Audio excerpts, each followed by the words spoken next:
Today I'd like to talk about something called the Curry-Howard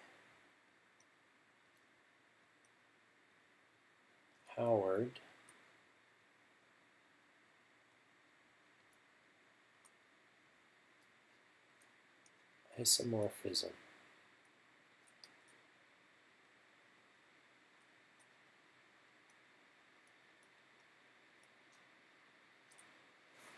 And from the name of it, you might think it's something like this. But in fact, it's an isomorphism between logic and type theory.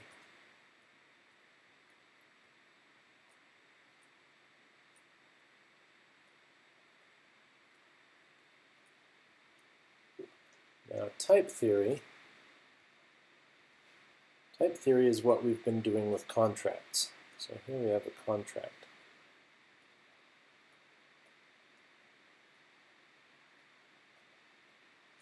And here we have a proposition. Now, in proposition in logic,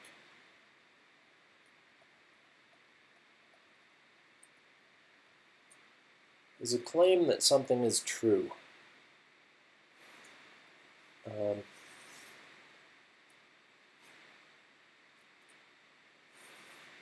And a contract is something that picks out a set of values that passes the contract. Now, how might these be related to each other? Well, if you're claiming that some condition is possible, then giving an example of that shows that it is possible. Similarly, a contract is a claim that there are values that satisfy some property, and if you provide an input to a contract that passes it, that is a proof that there exist such things. And so there's this kind of equivalence between these two. And then a guarded function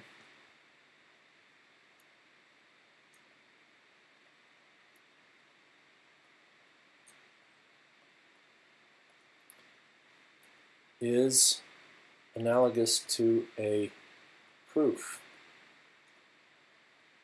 In fact, it's a constructive proof. Here, guarded function says, if you give me something that passes my input contract, I will produce something that passes the output contract. Well, we can think of this as assuming you have an example of something that satisfies this proposition. I can construct an example that satisfies another proposition. So from this assumption, I can deduce, using constructive means, that this other proposition holds. And so there's this nice analogy that goes between these two, called the Curry-Howard isomorphism.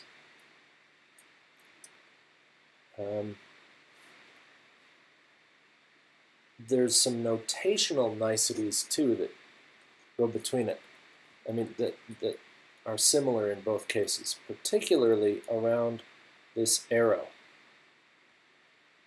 If I write arrow in logic, I mean implication, right? P implies Q. Get rid of this one here. Just move it over. So P implies Q. So that means if P is true, then Q is true. If P is false, then Q can be anything. Over here, it means I have a function, a guarded function,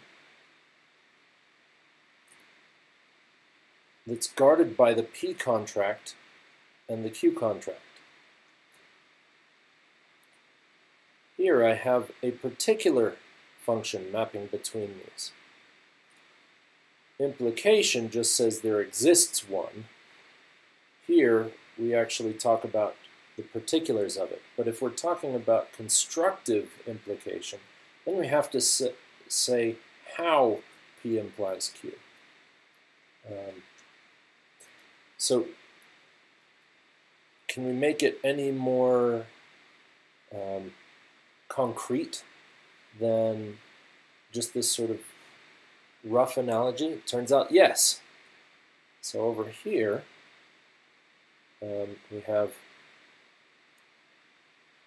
false implies false, false implies true, true implies true, and you note there's no true does not imply false. Well, false here corresponds to a contract that cannot be satisfied. That is, it admits no values. So if this is the set of values that pass, well, we have, at least in set theory, if not in JavaScript, we have this identity function on the empty set. That means false implies false. We also have, I'm going to write the empty set like this to fit it on the screen. False implies true. But true is a one-element set. Well, this is the unique function into the one-element set from the empty set. Similarly, we have the unique function from the one-element set to itself. It's the identity function. And there is no function, can't happen, from the one-element set into the empty set, because there's nothing to choose for the, what is f of dot? There's nothing here it could possibly be. So this can't exist. So when we're dealing with 0 and 1 element sets, these behave, just counting the number of functions, these behave exactly like this. False implies false is true. Well, how many functions are there from the empty set to the empty set? There's one. This set of functions has one item, so it is true. And so this is just propositional logic, but the Curry-Howard isomorphism has shown that any notion of types you can come up with, and this includes things like dependent types, or types for the pi calculus, or any kind of system you can put types on, there's a corresponding notion of a logic and proofs in that type system.